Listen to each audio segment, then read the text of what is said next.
और जैसे ही विक्रमादित्य ने जवाब दिया, वेताल उड़ चला कि तूने बोल दिया विक्रम, लड़की को भी लगता था कि योग्य तो तीनों हैं, तो शादी किससे करूं। बाप और बेटी दोनों बड़े कंफ्यूज थे कि विवाह किससे किया जाए। जैसे ही उसने मंत्र सीखा और भगा वापस गांव की तरफ, और वापस आकर उसने उस युवती को फिर से जिंदा किया। विक्रमादित्य जाते हैं, बरगद के पेड़ पर एक लाश को उतारते हैं, अपने कंधे पर रखते हैं, तो लाश उन्हें कहानी सुनाना शुरू करती है। अब सोचिए सर, इस कहानी का मकसद क्या है, सुनिए कहानी और उसका मकसद। लाश उन्हें कहानी सुनाना शुरू करती है कि एक आचार्य थे, उनकी बड़ी खूबसूरत सी बेटी थी। आचार्य के 3 शिष्य थे। अब देखिए क्या तरीका था पढ़ाने का, संदेश देने का। ये पश्चिम के लोग कहते तुम लोगों ने सिर्फ कहानियां लिखी, उन कहानियों में बाबूजी ऐसी ऐसी बातें लिख दी है ना कि समझ जाओगे तो जिंदगी बदल जाएगी। इतने अमीर हो, इतना समृद्धि, भौतिक समृद्धि पा चुके हो, लेकिन ध्यान करने भारत ही आते हो। बाबा रामदेव जी को मैं बड़ा प्रणाम करता हूं, बड़ी मैं उनकी इज्जत करता हूं, और जब भी मैं उन्हें देखता हूं इंग्लैंड में, अमेरिका में बैठे हुए अंग्रेज और उनको वो कपालभाती करा रहे, तो मुझे इतनी हंसी आती कि जय हो बाबा की।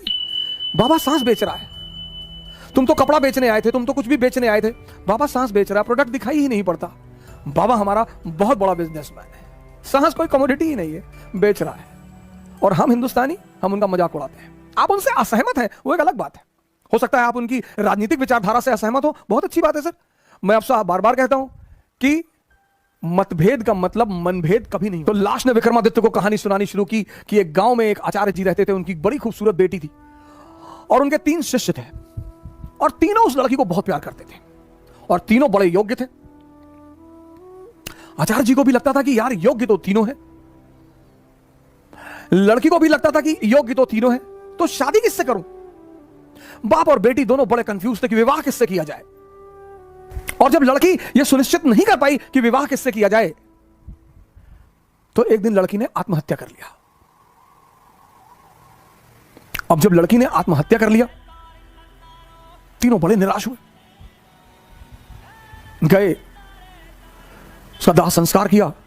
तो एक शिष्य तो तुरंत सन्यासी बन गया, वही धूनी लगा ली उसने उसी कब्र के पास कि बस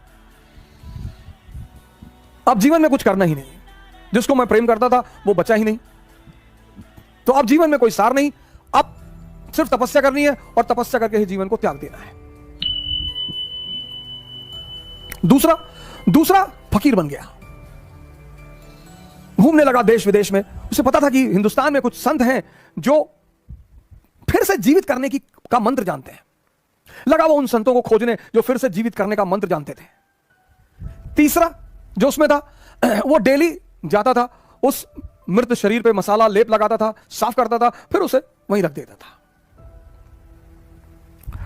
अब ये सिलसिला कुछ वर्षों तक चला, 2-4 वर्षों तक चला। तो वो जो घूम रहा था चारों तरफ, फकीर बन गया था, मंत्र की तलाश कर रहा था, पुनर्जीवन देने के मंत्र का जो तलाश कर रहा था, उसे एक दिन कुछ महात्मा लोग मिल गए, वो उस मंत्र को जानते थे। उसने उनकी सेवा की, उन्होंने उसे वो मंत्र सिखा दिया। जैसे ही उसने मंत्र सीखा, वो भगा वापस गांव की तरफ, और वापस आकर उसने उस युवती को फिर से जिंदा कर दिया। जब उसने फिर से जिंदा कर दिया, तीनों दावेदार फिर खड़े हो गए, और अब तो युवती और सुंदर हो गई। तब उस वेताल ने विक्रम से पूछा कि विक्रम बता कि अब लड़की को किससे विवाह करना चाहिए। अगर तेरे मन में उत्तर आ रहा है और तू जवाब नहीं देगा तो तेरे सर के टुकड़े टुकड़े हो जाएंगे, और अगर तूने जवाब दिया तो मैं तुझे छोड़कर चला जाऊंगा।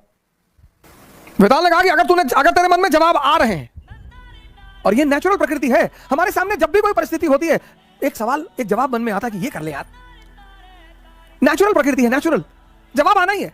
तो वेताल ने कहा कि देख विक्रम, अगर तेरे मन में जवाब आ रहा और तूने मुझे नहीं दिया तो तेरे सर के टुकड़े टुकड़े हो जाएंगे, और अगर दे दिया तो मैं चला जाऊंगा। योग्य आदमी भाई, योग्य हो अयोग्य हो, मन में परिस्थिति में अगर परिस्थिति बन रही है तो जवाब आएगा।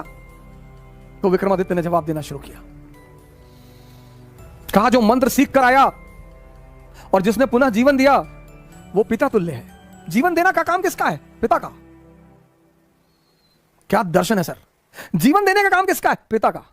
तो जिसने मंत्र सीख कर जीवन दिया वो पिता तुल्य है, मुझसे विवाह नहीं होगा।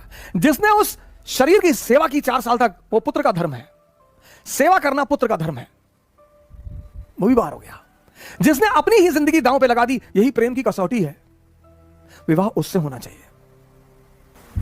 यह था शिक्षा देने का तरीका। और जैसे ही विक्रमादित्य ने जवाब दिया, वेताल उड़ चला कि तूने